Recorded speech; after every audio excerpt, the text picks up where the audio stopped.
Bismillahirrahmanirrahim. I am Dr. Muhibbullah Wazir and the topic is the bronchial tree.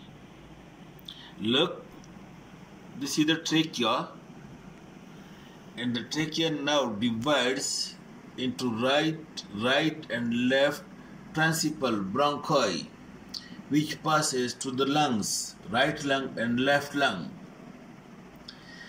Now note at this point that the right principal bronchus is wider than the left.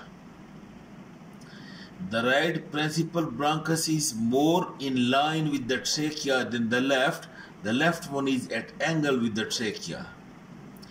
And the last tracheal ring, it is having a hook-like process which lies at the bifurcation point of the trachea, and this hook-like process of the last tracheal ring, it is being called as carina. And the carina lies more toward the left of the midplane as compared toward the right. Now these three factors, that the right principal bronchus is wider, more in line with the trachea, and the carina is toward the left of the midplane. That's why foreign body, if falls into the trachea, it is more likely to enter into the right side of the lung than into the left side. That's why as a clinician, if there is foreign body inhalation, first thing that the foreign body may have fallen into the right side because of these reasons. Now, when the bronchi enters into the lung tissue, then the bronchi divides inside the lungs. Now you know the right lung is having 3 lobes and the left lung is having 2 lobes. That's why the right principal bronchus, it divides into 3 lobar bronchi which are called as secondary bronchi as well, while the left one divides into 2 segmental two lobar bronchi or secondary bronchi. Then each lobar bronchus inside the lobe of the lung divides into tertiary or segmental bronchi. Right principal bronchus, then the lobar bronchi, and then the tertiary or segmental bronchi. Now this upper lobe bronchus, as you can see, it divides into 3 segmental bronchi, and the middle lobe bronchus divides into 2 segmental bronchi, and the lower lobe divides into 5 segmental bronchi, 5. In the same way of the left, but each segmental or tertiary bronchus, note the point please, each segmental or tertiary bronchus, it is being surrounded by a pyramidal shaped lung tissue. This tertiary segmental bronchus is being surrounded by a pyramidal shaped lung tissue, the apex of which is being directed towards the hilum, while the base is being directed toward the surface of the lung. And this triangular or pyramidal shaped piece of lung having its own tertiary bronchus and the pulmonary division of the pulmonary artery, this is being called as bronchopulmonary segment. Bronchopulmonary segment is the smallest individual functional unit of the lung.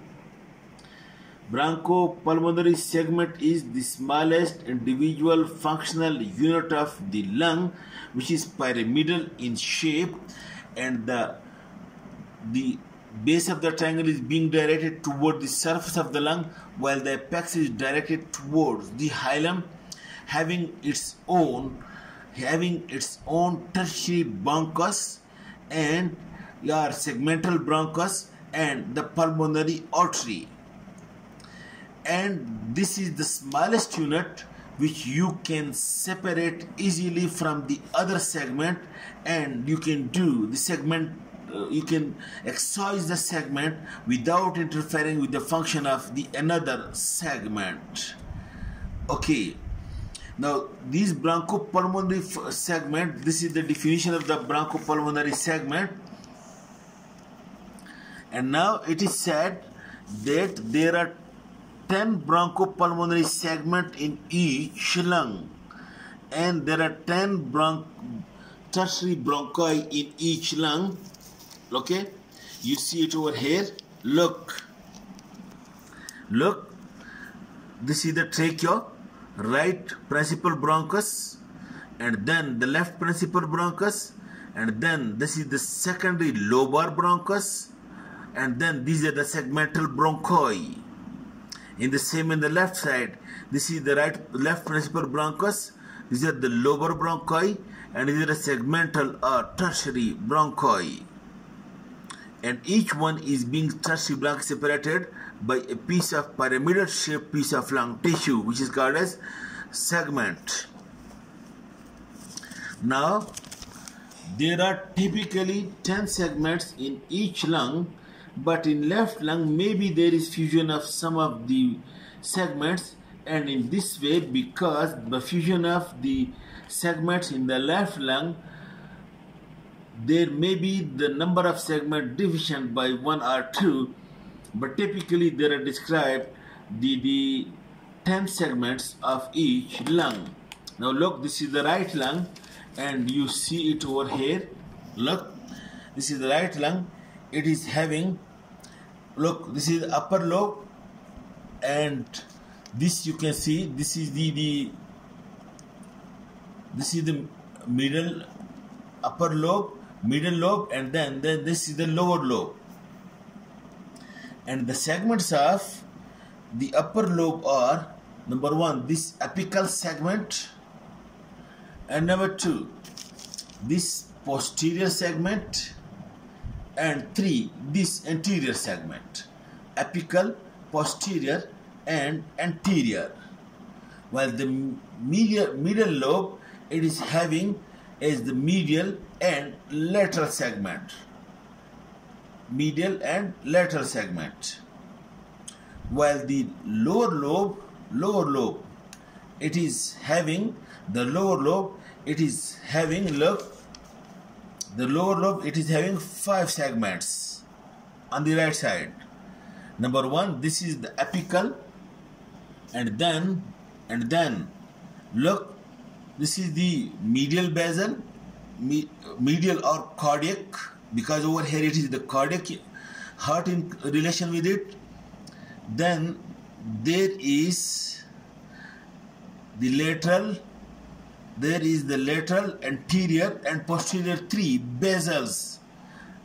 Lateral, and then the posterior and anterior. In this way, having 5 lobes, apical, medial, anterior, and lateral and posterior, 5 segments of the lower lobe. Total of the 10 segments. Okay, look, 1, 2, 3, 4, 5, 6, 7, 8, 9, and 10 segments of the right lung. And at the same time, you take the advantage that in the hilum of the right lung, there are 2 bronchi, because the right principal bronchus divides before and then it enters. While in the left lung, there is 1 bronchus. And then over here, this you can see, this is the pulmonary artery, and these are the pulmonary veins. And over here, you can see the small bronchial arteries, the bronchial veins, and these small lymph nodes as well. In this way, the right lung is having the 10 pulmonary segments. And then also, you look over here in the left lung, again, you look, again in the left lung, again apical, and then posterior and anterior, and then this is the lingula, you know, this is the cardiac notch, this is the superior lingual, this is the inferior lingual. This may be considered as one, or this is the two. Then because some people consider as the lingula as the lingular lobe, superior lingual, inferior lingual, and then the other five, that is the apical, medial, posterior, anterior, and basal, lateral basal, they are the same as the left lung on the both sides. That is apical, posterior, anterior, superior lingual, inferior lingual, and then the other, that is the apical, then the medial, anterior, lateral, and posterior basal are the same as of the right lung. In this way, there are 10 segments also on the left, but because of fusion of the bronchi on the two sides, maybe the number of segments in the left is deficient by 1 or by 2. Otherwise, typically there are 10 segments, and you can see the same over here. Okay, right, just a minute please. Look, this is on the right side, that is apical, that is posterior and anterior, and medial lobe, that is medial and lateral, and inferior lobe, there are 5 segments you can see. And in the left side again, that is apical, and then posterior, anterior, and then upper lingual and lower lingual, and then the 5 in the lower lobe, and it's with the 10 segments, bronchopulmonary segment. Okay, alright, this is about the bronchopulmonary segment. And now the detail of the bronchial tree within the segment, in this segment, then the tertiary bronchi again divides into many, which I discuss in the next lecture. Thank you.